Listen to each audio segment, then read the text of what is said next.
NCC ఎయిరింగ్లో ఉండేవాడిని. NCC మాకు senior అండి కాలేజ్కి వచ్చేటికి. మీరు ఆ సాగర్ మీ ఎంత ఉంటాయండి.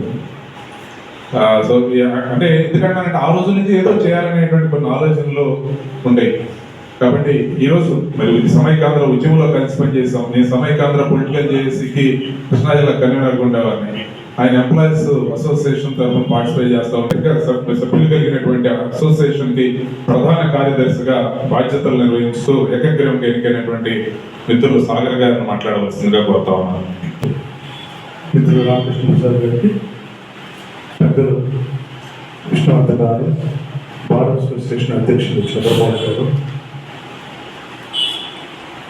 అలాగే ప్రతి కార్యక్రమంలోనూ ప్రతి విషయంలోనూ అవకాశాన్ని వారి జయంతి కార్యక్రమాన్ని ఏర్పాటు చేయడం ద్వారా మా అందరికీ అవకాశం కల్పించిన రామకృష్ణ ప్రసాద్ గారికి వారి టీము కూడా ధన్యవాదాలు తెలియజేస్తున్నాను.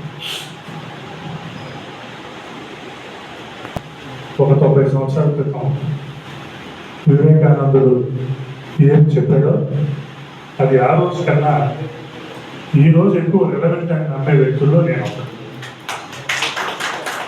ఎందుకంటే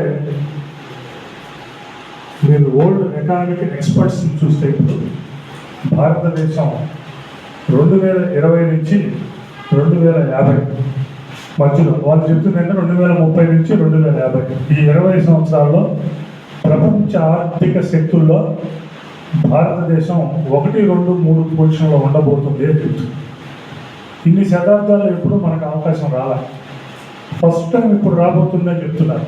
మొత్తం ఇది మనం చెప్పడం కాదు, ప్రపంచంలోని ఎకానమిస్టులు అందరూ చెప్తున్నారు. అందరూ కూడా దాంట్లో సైంటిఫిక్ అప్రోచ్ కూడా ఇస్తున్నారు.